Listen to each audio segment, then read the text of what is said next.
Shalom, this is Bishop Nathaniel of Israel United in Christ. I have an important message about your leaders in the Christian church. Your bishops, pastors, reverends, and ministers are all lying to you and leading you straight to damnation. The truth is, you so-called blacks, Latinos, and Native Americans are the biblical Israelites, according to Deuteronomy chapter 28.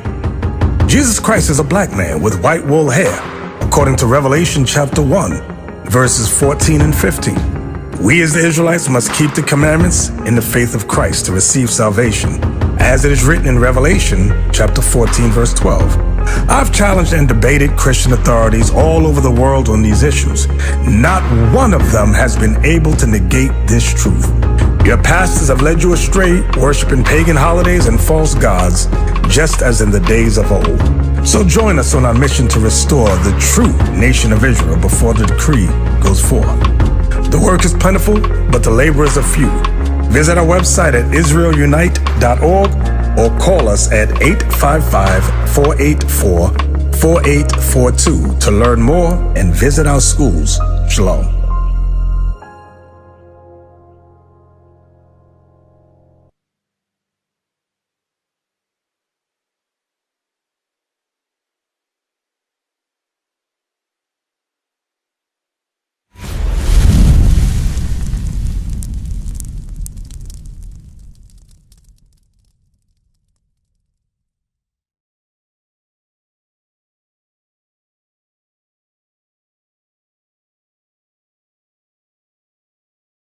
Push it on other nations in order for them to get what? Funding. That's right. Do they not do that? America has a foot on everybody's neck, and they push their laws. What else do they push? And Egypt. And Egypt, because we're in what? Bondage, right? That's right. So go back to Deuteronomy 28:68. So this is the point right here, sis. This is why I'm bringing this up, all right? Read. And the Lord shall bring thee into Egypt again. Sis, you remember what Egypt means? Spirit. Simple terms. What does Egypt mean? I'm just seeing if you're tracking, sis. I see you got a message. Yeah. You got a message. So I'm going to read this script. You can go. You can go. But I want you to understand who you are, because it's an important thing. It's important. Then I want to read you one commandment, all right? But real quick, Egypt is synonymous with bondage, servitude, right? Read it. And the Lord shall bring thee into Egypt again with ships. With what? With ships. Did you know that was in the Bible? Who went on slavery? Who went to bondage with ships? We did. Guess what that means, sis? Who are we? The children of Israel. That's right. That's what that means. We're the children of Israel. But watch this. It gets more descriptive.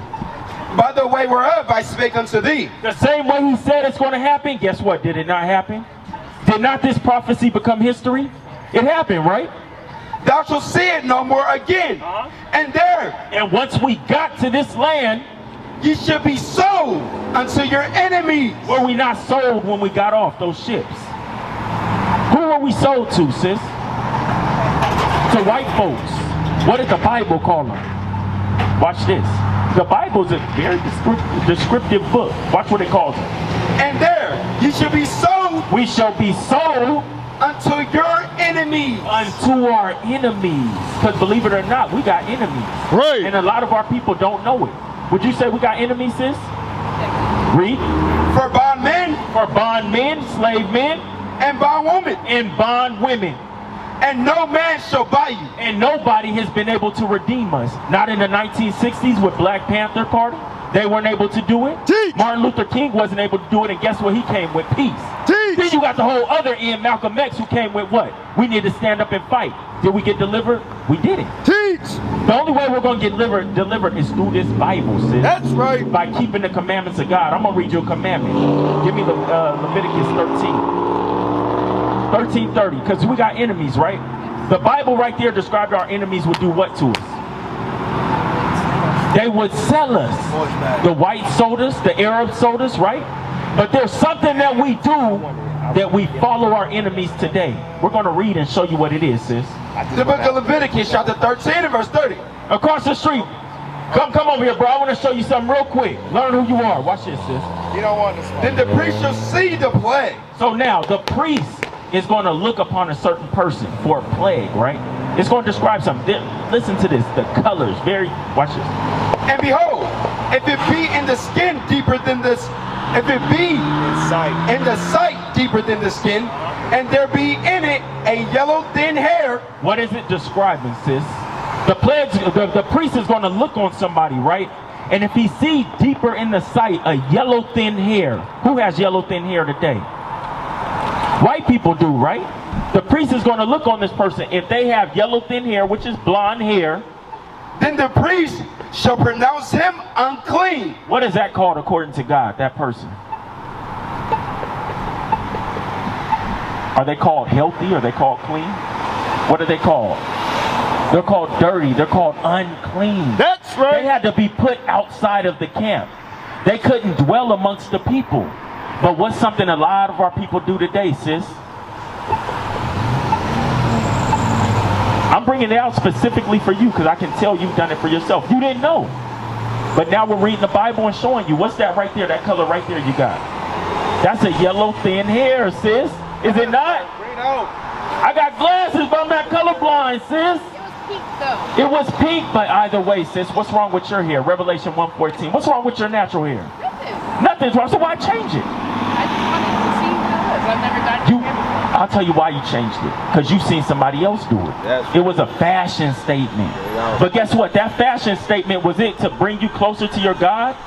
Or was it to take you further away? Who's that man over there on the far end? Does he got yellow thin hair? Who is that man right there? You know? That's Jesus Christ. He was the one that created us. You think Jesus Christ knows what beauty is? He created us to be the perfection of beauty. That's right. Man was created after his image. And guess what? The woman was created after man's image. But they told us, no, this is what look good. You need to do this. Change your hair like this. But watch what it describes about Jesus Christ. The book of Revelation, chapter 1 and verse 14. His head and his hairs. It's talking about Jesus Christ's head and hairs were white like wool. It says his hairs were white like wool. Sis, who has woolly textured hair on the earth today? Woolly textured hair. I'm going to read it again.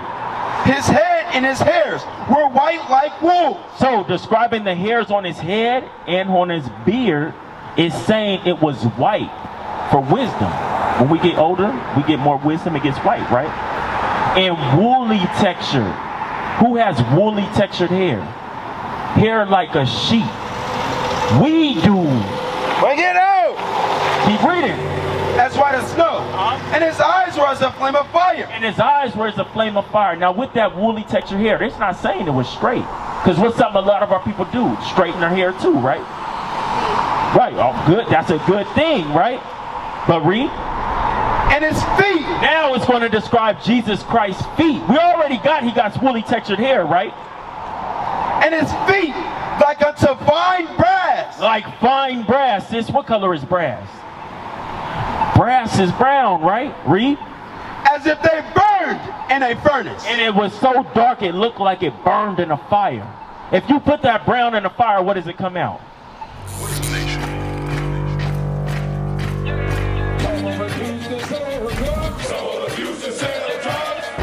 Nation is men leading by example.